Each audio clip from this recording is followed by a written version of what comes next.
site, please remain seated at the conclusion of the ceremony until His Royal Highness has left this site.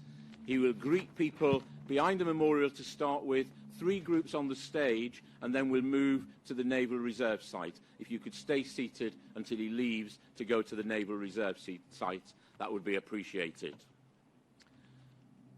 Once His Royal Highness has left, guests here will then be invited to lay your wreaths, and we will guide you in so doing from that side of the stage across to lay them at the memorial.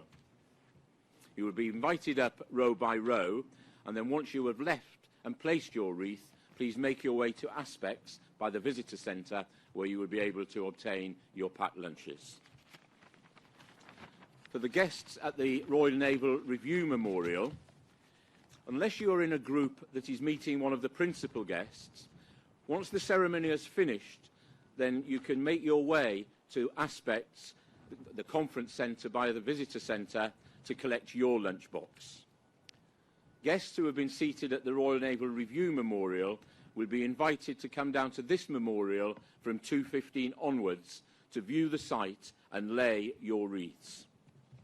Finally, if you need any help or assistance during the ceremony afterwards, there are stewards either from the National Memorial Arboretum or from the UK Police Memorial who are clearly identifiable. Please ask them and they will guide you to the right person. We hope that you will enjoy this very important and prestigious occasion, and our MC for today, we're pleased to welcome and have with us to be our Master of Ceremonies, Mr. Nick Ferrari from LBC, who will chair our event today. Thank you, Nick. David, thank you. What about a round of applause to all hands, if nothing else? Thank you very much. It's my absolute privilege, and I want to say honour to do this, not least because my late mum was in the police. She served in the Kent Force, and my dad was a journalist. So if you wonder what you get if you mix a journalist and a police officer, you're looking at it. Enjoy yourselves. It is a very sombre occasion, of course, but it is one of celebration. People have worked so hard to achieve this, and all my job is to lead you through, so I look forward to working with you. Thank you very much. Thanks for your time.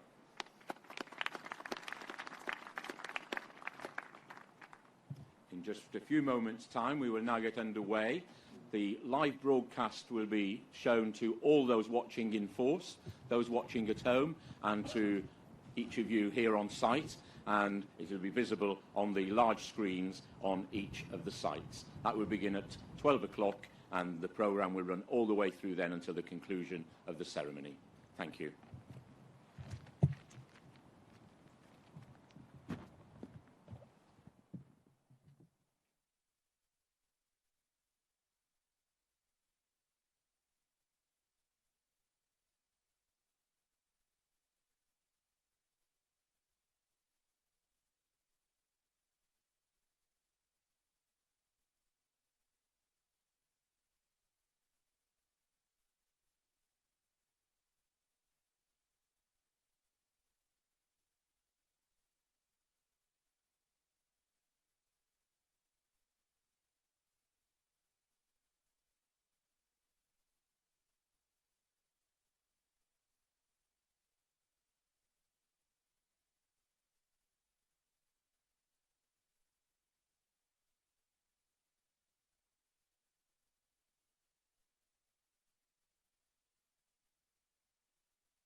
Good afternoon and welcome to the National Memorial Arboretum in Staffordshire for the UK Police Memorial Dedication Ceremony. Whether you're watching on screens around the site or logging on from home or following us from police stations across the country, you are very, very welcome for this special, unique and historic occasion.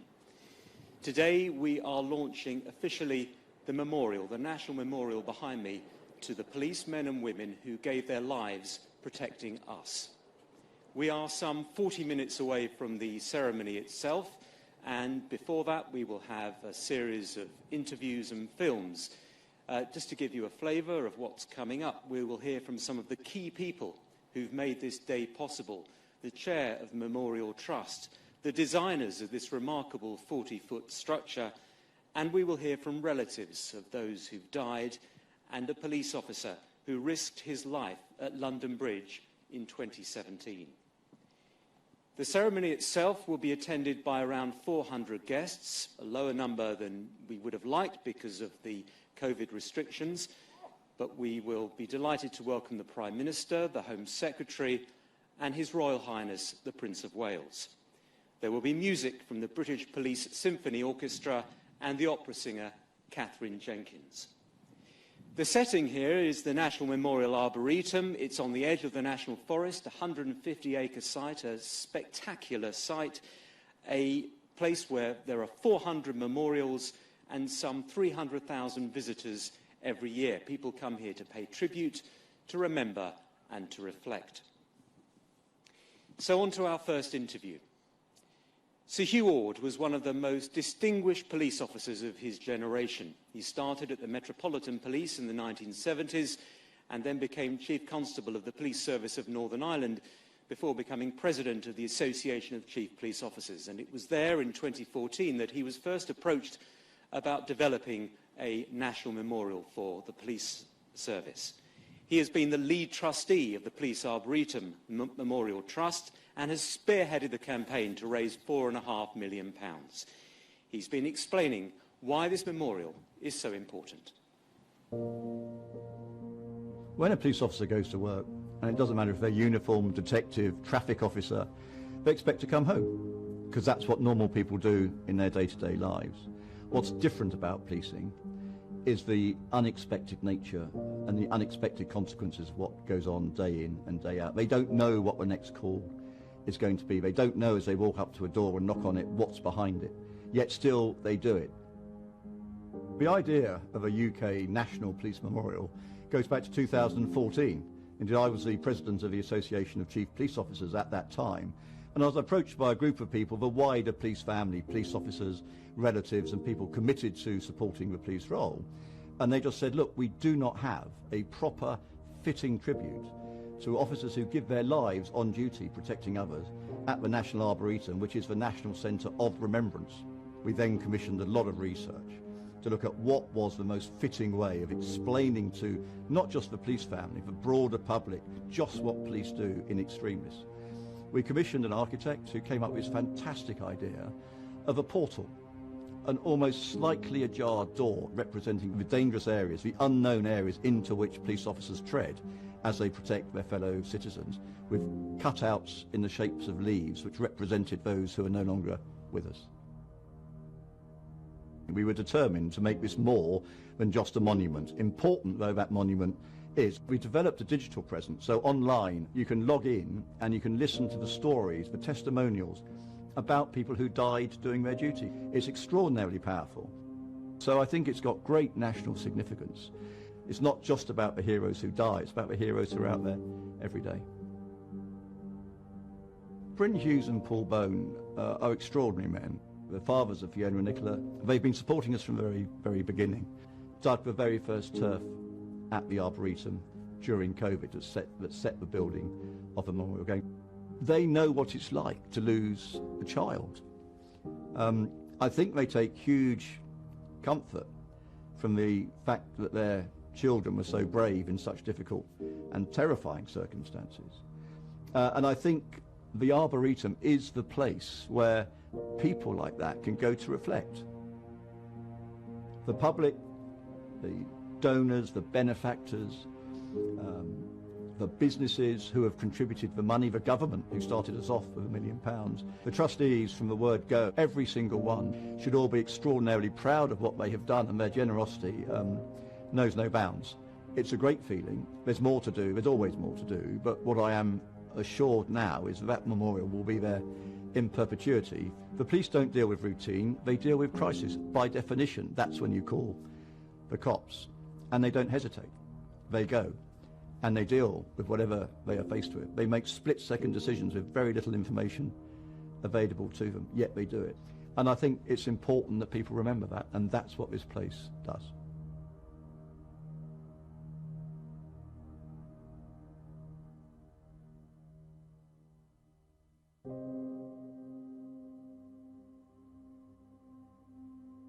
Nicola was a bright, young, bubbly, mischievous, typical girl.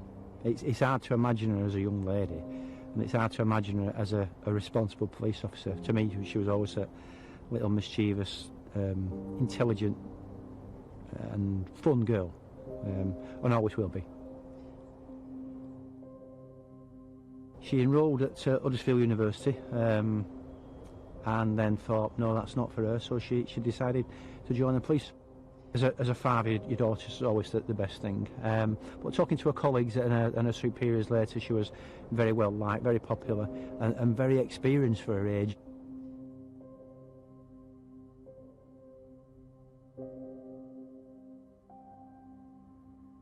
Fiona was a bit of a tomboy. She liked life. She didn't like routine or boredom. She did like helping people. That was her main aim in life. Fiona started as a special and eventually did join the police. Fiona never told us any of the bad things about her job. All we were ever told was the good bits or the funny bits.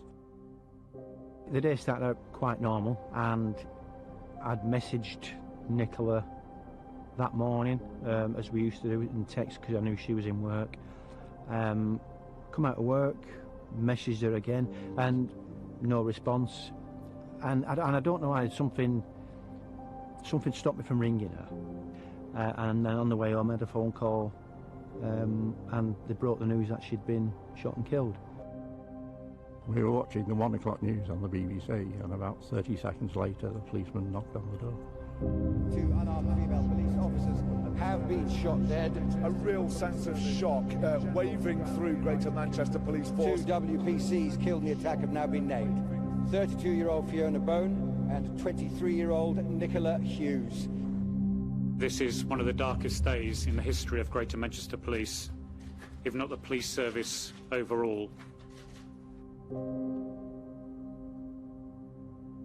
We used to communicate daily, and it's a hole that'll never be filled, but you've got to live with it. You can't believe what's happening, you can't process it, so then you're catapulted into this revolving nightmare, day in, day out, hour by hour. So it gets easier over time, but in one way it doesn't. I think time relieves the pain slightly, but the scars on your heart never go away. This memorial will be an outstanding tribute to all those policemen who died on duty. It's always nice to have somewhere where you can come and sit in solitude or just sit and look and feel that society in general is remembering your lost ones.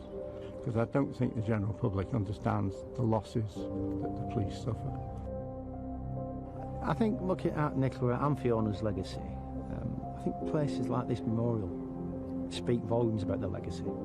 It says what they did, what they gave up, what they sacrificed.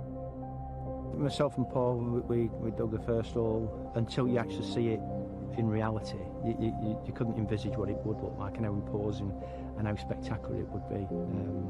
So I think it's good to see it actually finished and ready for opening, and ready for people to celebrate it. The whole thing is about sacrifice. I'm proud of it. It's a bittersweet moment when you talk about how proud to be of the memorial. But I think I understand it's about that pride of what it represents of Nicola's legacy and Nicola's life.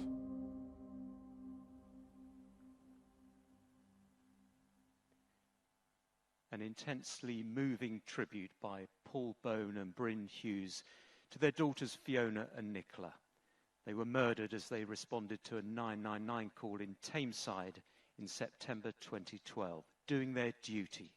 As Peter Fahey said, it was one of the darkest days in the history of Greater Manchester Police. And this memorial will serve as a reminder of the sacrifice that they both made, along with almost 5,000 other police officers and staff who were killed in acts of violence or died as a result of accident or illness while on duty protecting the public. The memorial has been designed by the Walter Jack Studio. And in this next film, Walter Jack and landscape designer Charlotte Rathbone explain how it came about.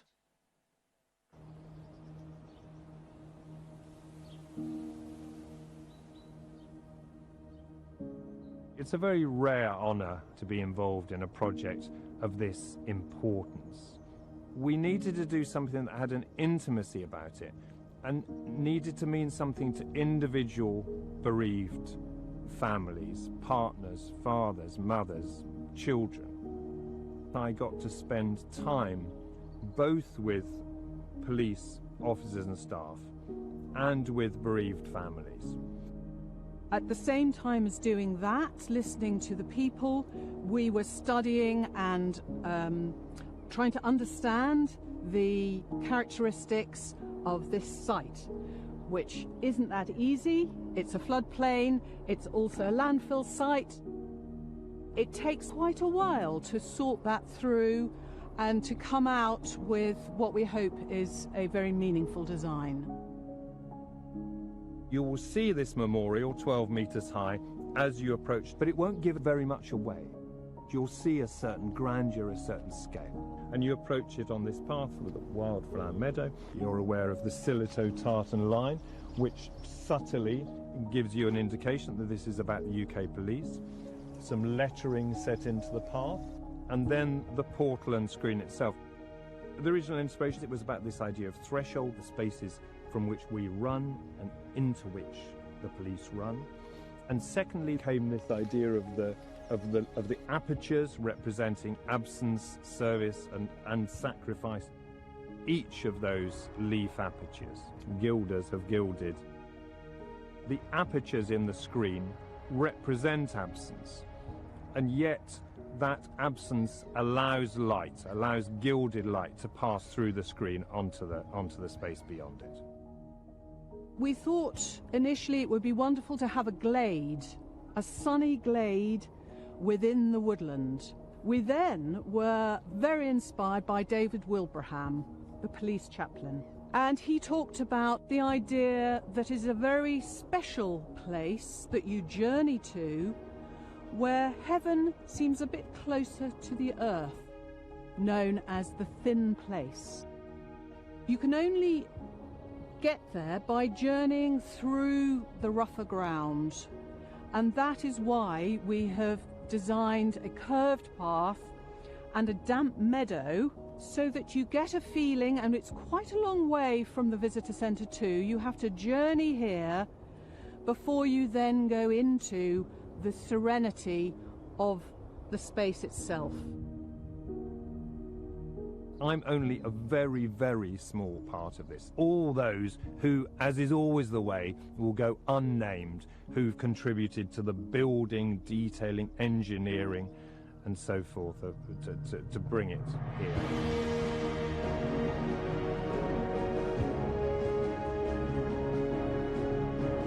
I hope that families will feel that the space and the experience of visiting will give them some solace.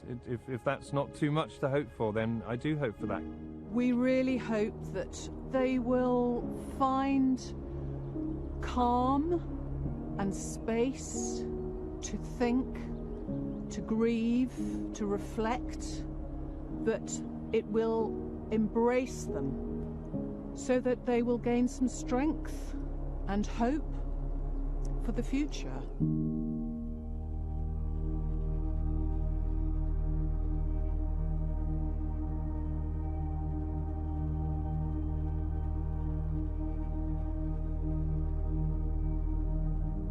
Thames Valley Police, what's your emergency? I've got 4 masked men outside my house and they've got weapons. Oh, and they're stealing my squad bike. I'm going out there now. No, don't go out there. I'm going out there now. No, because if they've got weapons... By all accounts, Andrew Harper was an extremely popular and dedicated officer. He'd been married just 4 weeks before the tragic events that ended his life. We all call him Harps. We've always known him as Harps, and you cannot imagine a more gentle giant. He was the nicest chap you'd ever meet.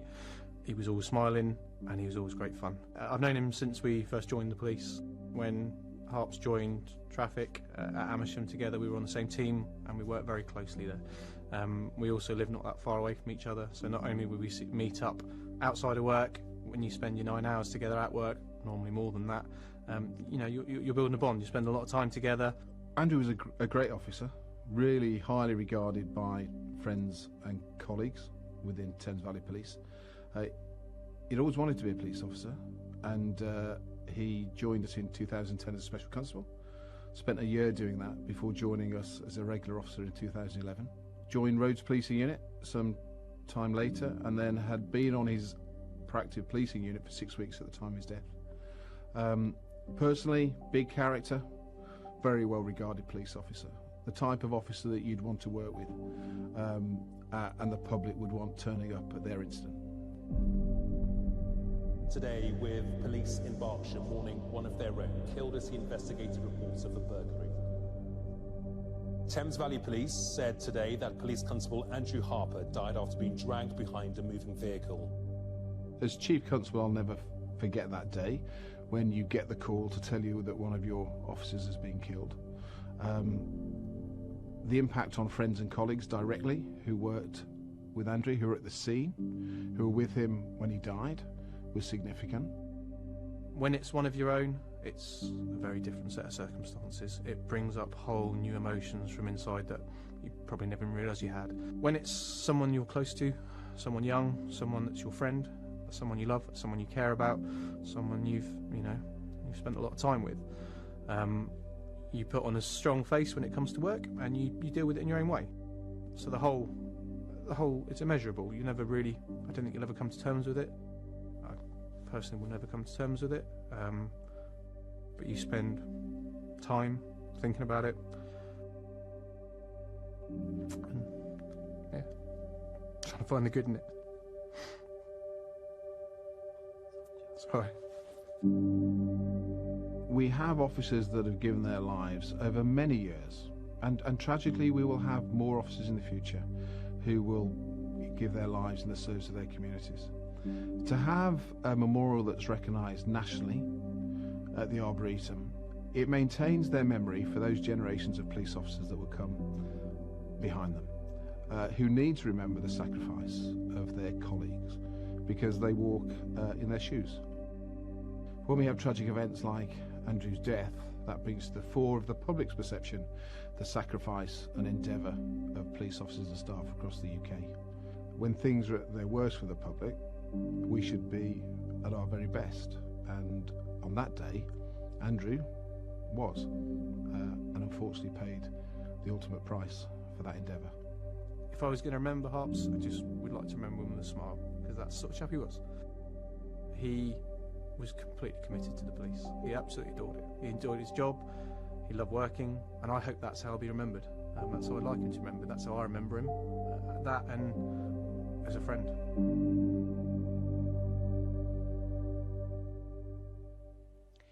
Remembering PC Andrew Harper, who died in August 2019, doing his duty. Andrew's case deeply affected many of us. Fairly routine assignment to check and arrest suspected thieves ended with him losing his life.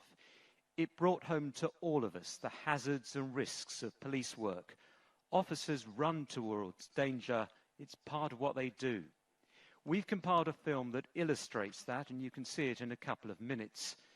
But first, as the Home Secretary, Priti Patel, takes her seat, we have a statement from the Prime Minister. Boris Johnson is one of 400 guests who will be here at the UK Police Memorial Dedication Ceremony, but he recorded a message earlier to show his gratitude for everything police officers in the UK do to keep us safe. It takes a very special kind of person to be a police officer. When you put on that uniform each day, you have little idea of what's going to be asked of you, what dangers you might face. All you know for sure is that anything could happen, and that there's a chance, however small, that you won't be going home to your loved ones at the end of your shift. Yet every day you go out and serve the public all the same. Whether you're a Bobby on the beat chasing down criminals, or a dedicated detective leading complex investigations, you protect the vulnerable, confront the country's most dangerous individuals, and offer comfort to those in the darkest moments of their lives. And that's why the names of officers lost in the line of duty are so seared into our national collective consciousness. Because we know that if it were not for your dedication, your selflessness, your daily willingness to run toward danger, we would simply not be able to live our lives in safety and security and freedom. We're only able to walk the streets of this country without fear because police officers like you are prepared to stand between us and those who would do us harm. It's something we must never take for granted and never forget. And it's why the government didn't hesitate to support the creation of this national memorial. A place where colleagues, families and friends can come quietly to remember loved ones that they have lost. And where all the people of the United Kingdom can commemorate the officers and staff who have paid the ultimate price in our service. No words can adequately do justice to the debt we as a nation owe your fallen colleagues. But I trust that this magnificent memorial, in pride of place at the National Arboretum, demonstrates the scale of our gratitude for their service, and that it will stand for centuries as a fitting tribute to the courage and sacrifice of the men and women who together form the finest police force in the world.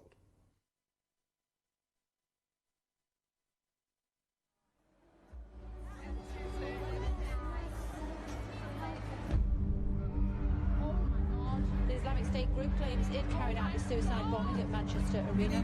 From at London Bridge, where it's now known that Moments after the terrorist gang used this van to mow down pedestrians. First aiders tried to save the life of PC Keith Palmer. I was working a night shift pretty much as soon as we left the station at London Bridge. It was this very eerie scream. It wasn't until I heard the pint glass smash and my initial reaction was it was some kind of, bar fight or pub fight that spilled out to the streets. It was Saturday night, the football was on, it was the Champions League final. I just remember this guy running towards me. I don't know whether he saw that's just like a police uniform or, and he was running for help. But he didn't get all the way, so he just falls flat, face first on the floor. And that's when I first clearly see the first attacker standing behind him with pretty much a 6-inch kitchen knife. It didn't look real at first to me. The knives were sort of like this brightly luminous pink. It wasn't like anything I'd seen before. So there was almost this little doubt, like, is it real, or is it a scare tactic? Is it, but it was real. It's three people, no? What attacking the police? And that's the moment which, I've said to others, where I just try to suck in this deep breath of gulp of air, because I was getting ready for a fight. I took my baton out, racked it to full extension and just started running. I ran straight for the first attacker. I was a Foreign Office Minister, Minister for the Middle East at the time. I was in the Foreign Office. I heard some screams and I was aware something was going on that wasn't normal. That's when the shots rang out and everybody then came rushing towards me. I continued walking down what are called the colonnades, which is the open area just to the front of Big Ben. PC Keith Palmer, he was already unconscious, he was losing a lot of blood, and so I then started doing what I could to try and save his life. After 20 minutes it was clear that we were not going to be able to save him. I learned about him, afterwards, and it was very, very moving indeed. The tributes paid to him at his funeral, and to show what an incredible person he was, absolutely devoted to his job, to the security of Westminster, and to doing his duty. I suffered 9 injuries, 8 of those were stab and slash wounds. Could have been very different. I often get asked, why do you do it, especially from families and members of my family and my partner especially told me, why didn't you run the other direction? And the honest answer, I think it would have haunted me more if I didn't try.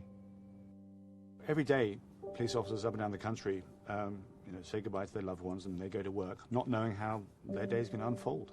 We asked them to do something quite exceptional and put themselves in harm's way to defend us, to defend our values, our standards, our freedoms, and to make sure that we can sleep at night. We need to honour that, and that's absolutely why it's so important to recognise the life of PC Keith Palmer and all those others that have either given their lives or been injured on duty, and the sacrifice of looking after Great Britain. For the officers that have given the ultimate sacrifice is nothing but a sense of honour, pride, respect, love, courage and valour are words that aren't often spoken these days, and these officers displayed that to its maximum. You can't give more than your life.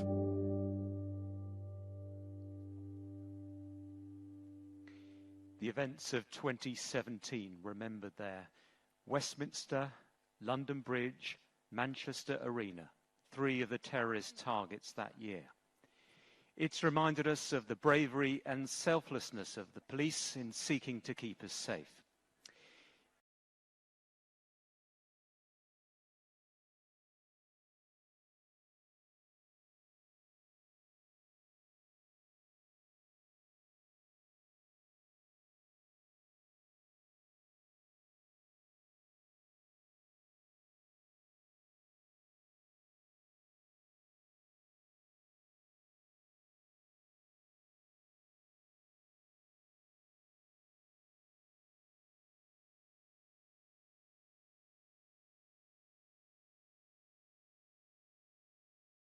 NPAS was set up 9 years ago to provide all forces in England and Wales with air support. They search for suspects and missing people. They carry out vehicle pursuits. They help with public order, counter-terrorism and firearm incidents.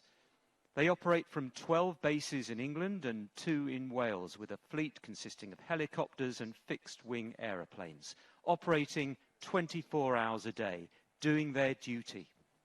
We caught up with 2 of the NPAS flight crew.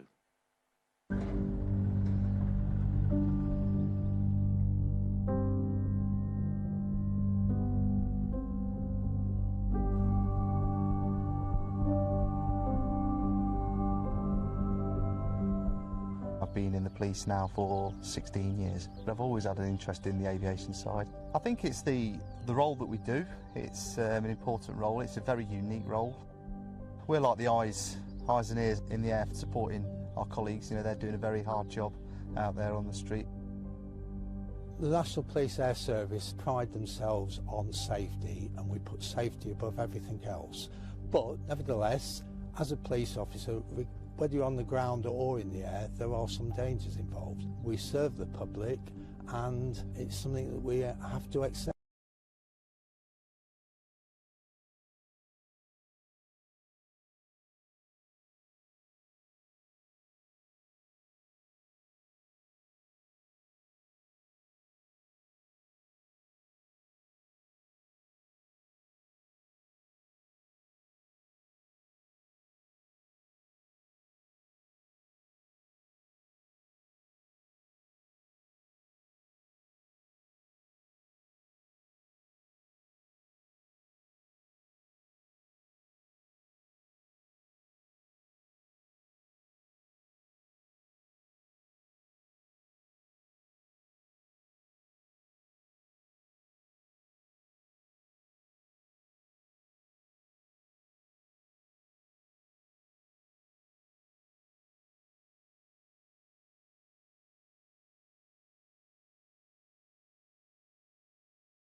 I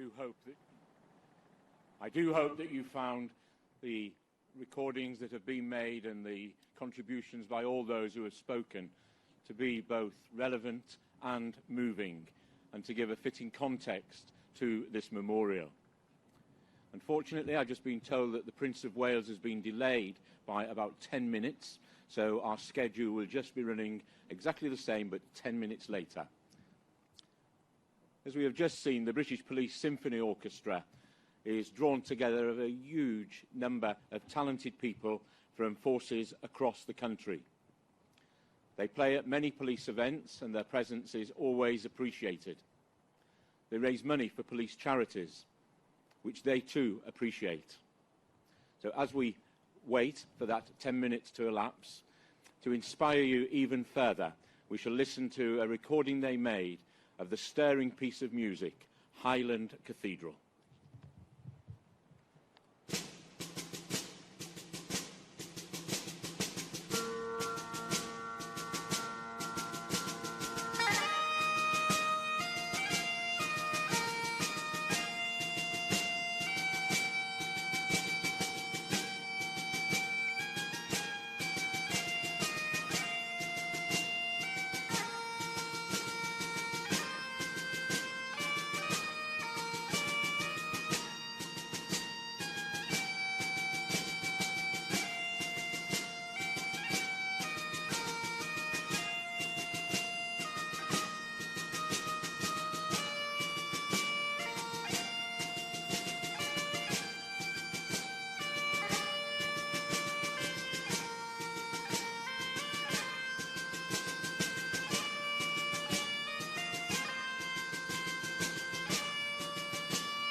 truly stirring piece of music that's well known to many.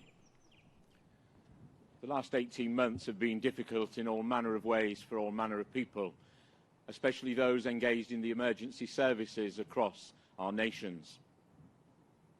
The British Police Symphony Orchestra, during lockdown, recorded a particular piece of music as a tribute to all emergency services. It's called A Dance of a Thousand Lights, composed by Rick Wakeman, and we shall watch that performance as we await the arrival of the Prince of Wales in just a few moments' time.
Well, we're just a few minutes away from the start of the ceremony. I'm told that His Royal Highness the Prince of Wales is on site and he's on his way as we speak, so we should be starting very, very soon.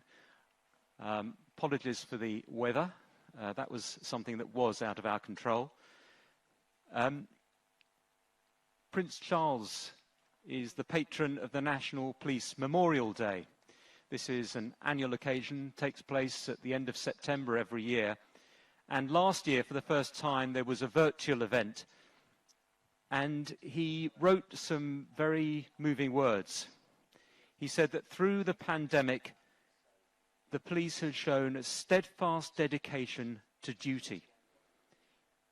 Talking of COVID, he said, our officers have met this invisible threat with visible courage and commitment, providing the calm reassurance that has been so essential to our communities.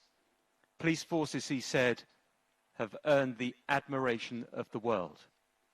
Talking about fallen officers, he said, these are losses we can never replace, sacrifices we can never repay, but of which, as a society, we can only strive to be worthy.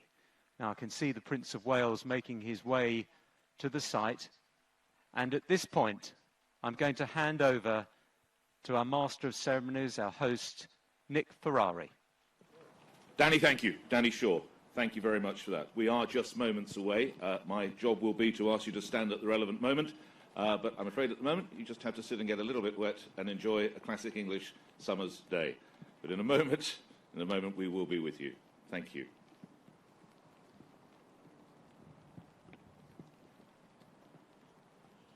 Anyone know the medals tally? Do we know how we're doing? Doing rather well, I hope. Let's hope it's going well. 4. That's tremendous. That's good. Is it? Good Lord, it's even better. Fantastic.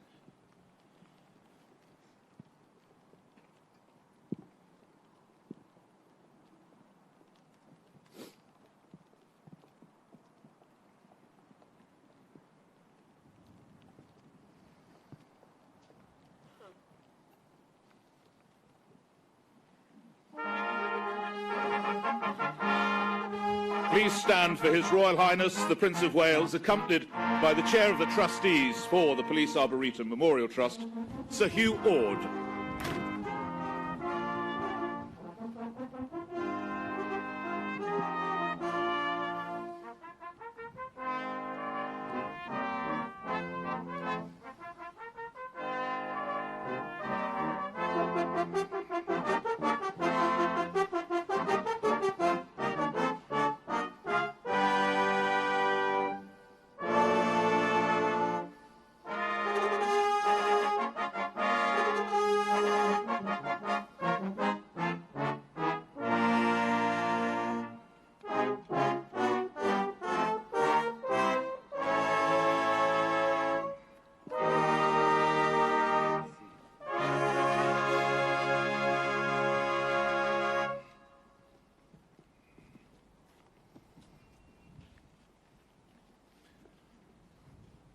Ladies and gentlemen, please take your seats.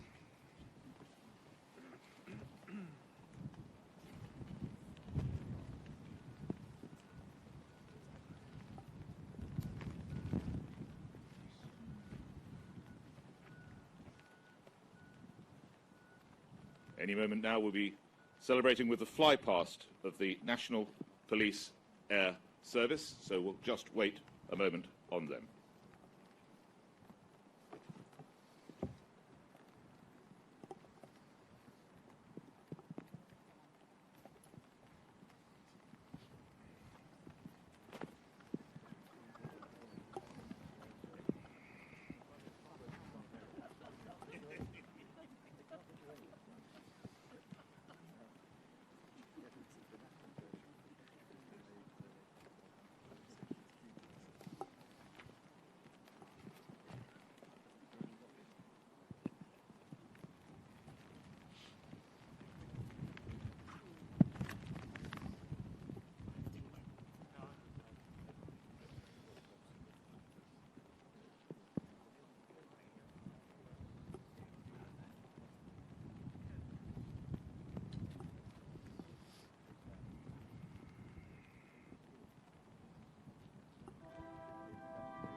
Highness, Prime Minister, my lords, ladies and gentlemen, welcome to the National Memorial Arboretum for the dedication of this, the new UK Police Memorial.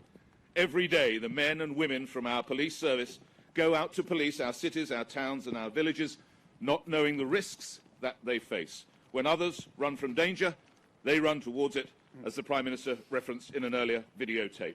This beautiful memorial will honour that courage and that sacrifice of those from across the UK in policing who have paid the ultimate price. Time now to hear from the Chair of Trustees, Sir Hugh Orde. Your Royal Highness, today is a historic day for UK policing. After 7 years of fundraising and 12 months of construction, we can finally dedicate this beautiful memorial that pays tribute to the courage and the sacrifice of those men and women from our police service who have dedicated their lives to protect us. This magnificent tribute has only been made possible thanks to the considerable and extraordinary generosity of our supporters, our donors and our benefactors, many of whom are here today.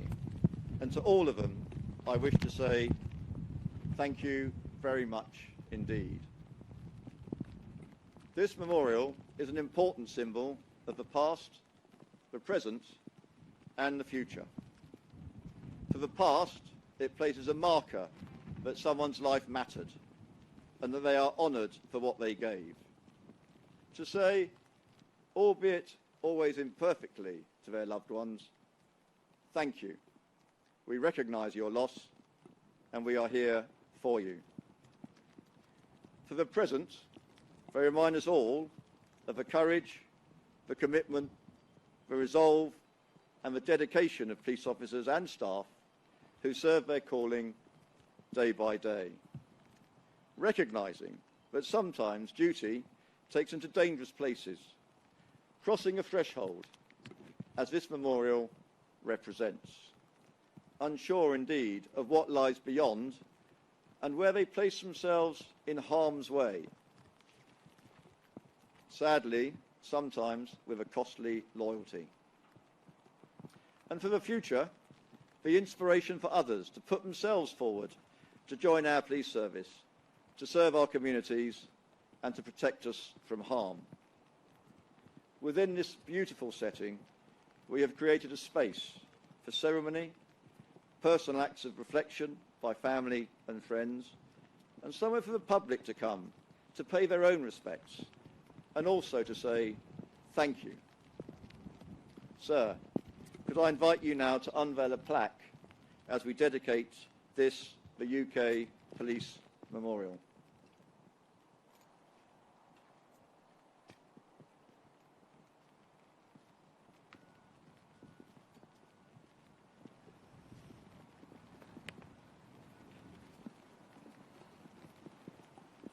Ladies and gentlemen, I'm so very pleased and proud to be able to join you today on this most special of occasions as together we dedicate this splendid National Police Memorial, recognising the unique contribution of British policing to our country and across the world. I need hardly say that I'm proud to have had a close and enduring connection with the police service long before becoming patron of the National Police Memorial Day, a day that itself acts as a reminder of the true meaning of public service and the high price which is too often paid by police officers and their families for their dedication to duty. Ever since the earliest recorded death of an unknown constable in 1680, approximately 5,000 men and women from our police service have died in the line of duty, notably 221 since the turn of this century.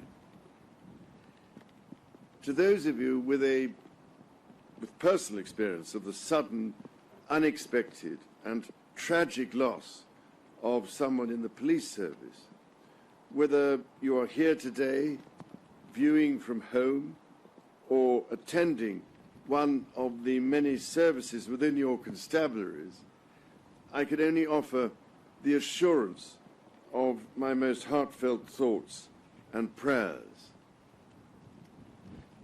On behalf of the nation, I would particularly like to express my profound gratitude for the valour and sacrifice of those who have laid down their lives to keep us safe, to remember their families who mourn, and to recognise those who continue to serve in order to safeguard our freedoms.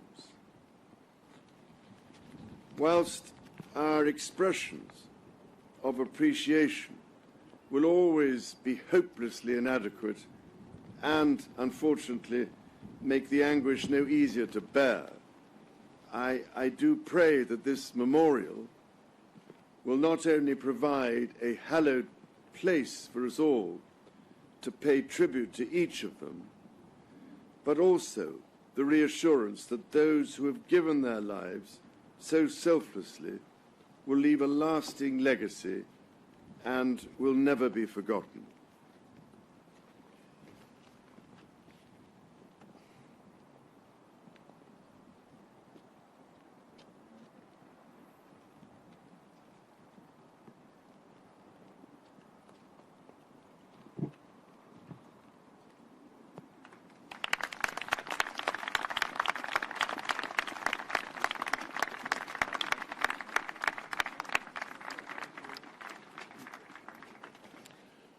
Your Royal Highness, distinguished guests, please welcome mezzo-soprano Catherine Jenkins, OBE.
strangely appropriate, I think, the sun decided to break out as that was being sung. Catherine, thank you so much for that.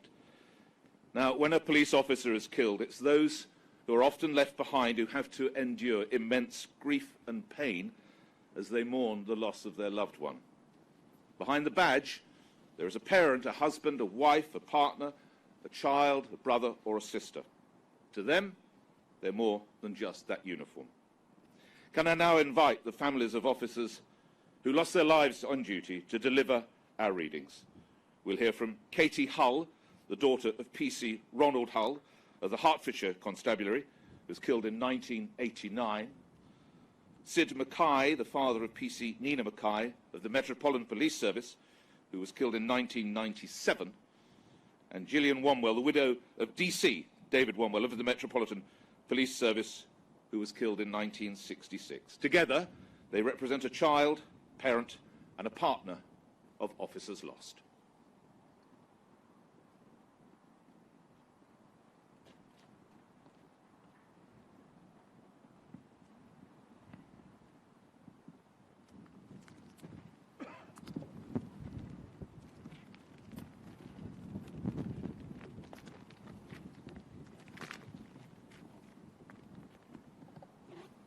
On the day when the weight deadens on your shoulders and you stumble, may the clay dance to balance you. And when your eyes freeze behind the grey window and the ghost of loss gets into you, may a flock of colours, indigo, red, green and azure blue, come to awaken in you a meadow of delight.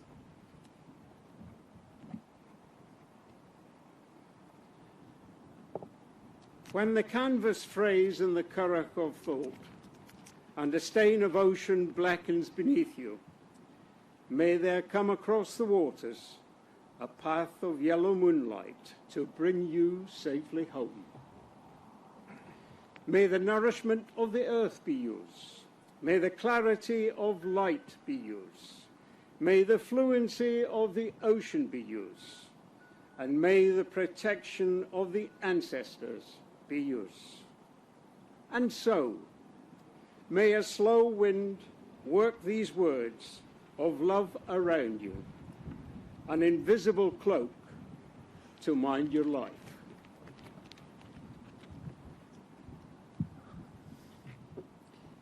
Each new dawn, I give you this one thought to keep. I am with you still, I do not sleep.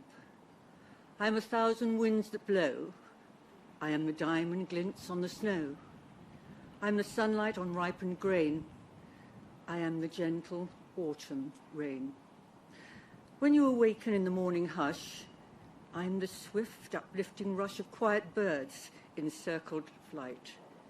I am the soft stars that shine at night. Do not think of me as gone. I am with you still in each new dawn.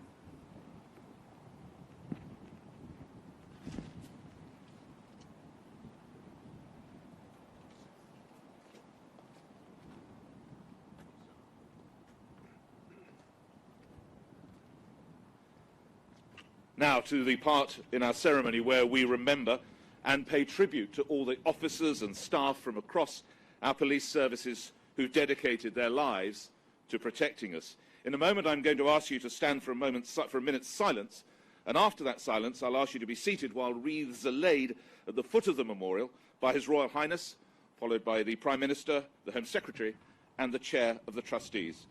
So, Your Royal Highness and distinguished guests, could I ask you please to stand for 1 minute's silence as we remember all from across the police service who've made the ultimate sacrifice.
Thank you. Please be seated.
They say the police service is one big family.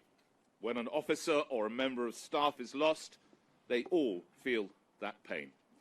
Now, representatives from across the whole policing family will pay their own respects to the fallen as we listen to the British Police Symphony Orchestra play You Raise Me Up.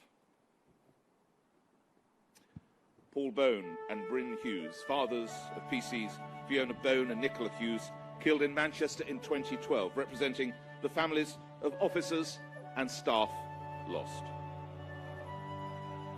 Chief Constable Pam Kelly from Gwent Police, representing Chief Constables and the National Police Chiefs Council, who will be accompanied by Mark Jones from the Association of Police and Crime Commissioners.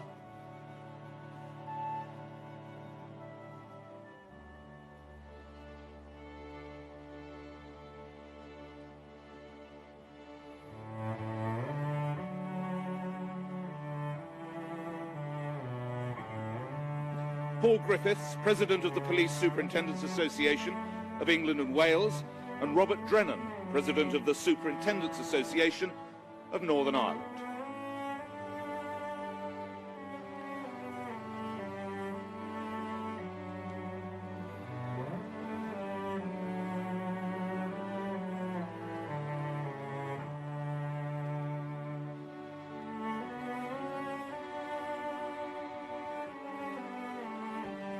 John Apter, Chair of the Police Federation of England and Wales, and Mark Lindsay, Chair of the Police Federation of Northern Ireland.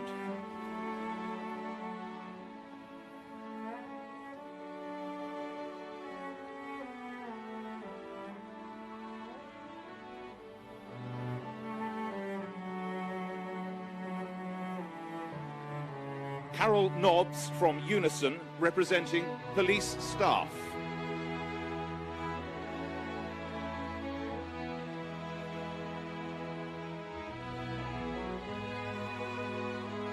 Dion Johnson-Hay, the Vice President of the National Black Police Association, and Sergeant Harvey Ray from the National Sikh Police Association, representing the diversity of policing support networks.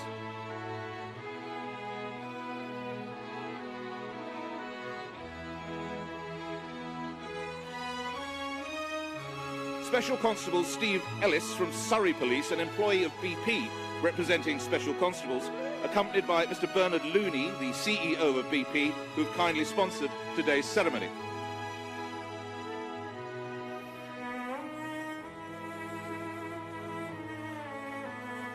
David Blundell from Police Charities UK, representing policing charities, and Stephen White from the Royal Ulster Constabulary George Cross Foundation, established in 2001 to mark the sacrifices and honour of over 300 RUC officers murdered since 1922.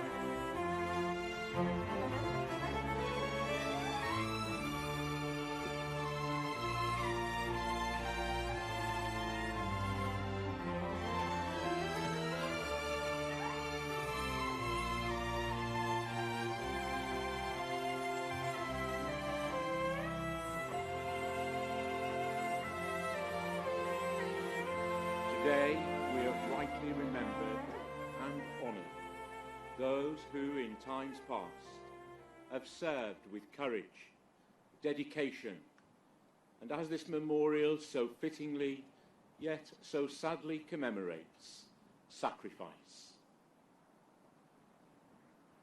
As we draw this act of dedication to a close, we commit ourselves afresh to serve our nation, our communities, and humanity. Would you please stand?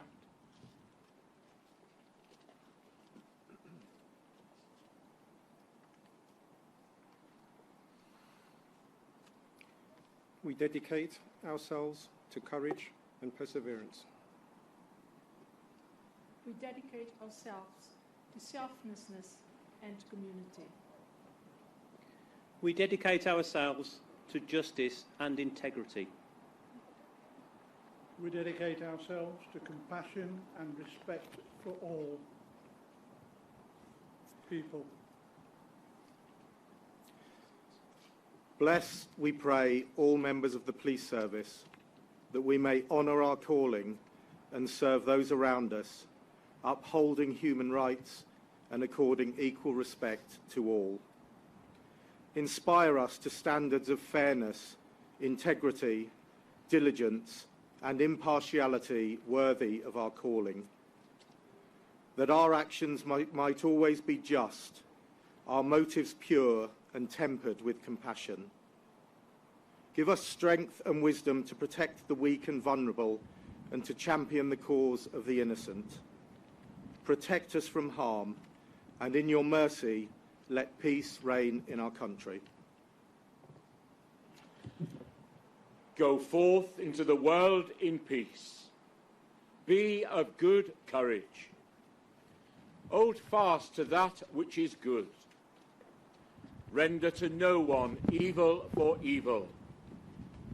Strengthen the faint-hearted. Support the weak. Help the afflicted.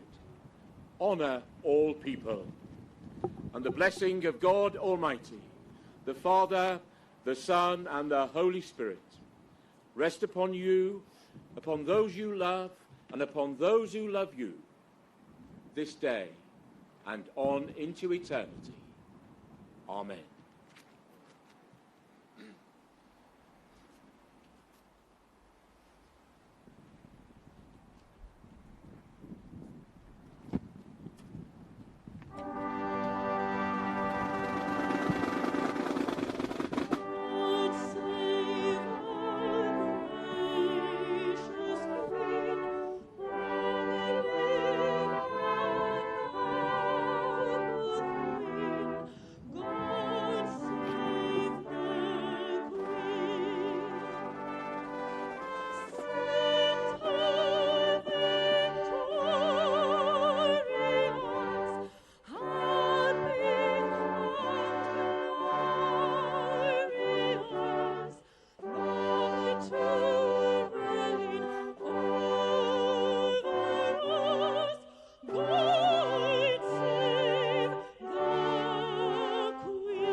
some ceremony.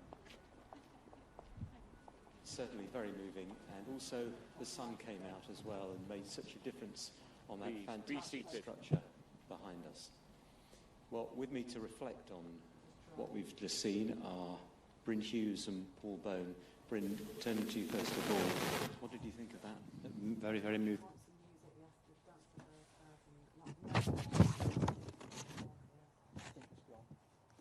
We'll come back to in future years. Without a doubt, yes.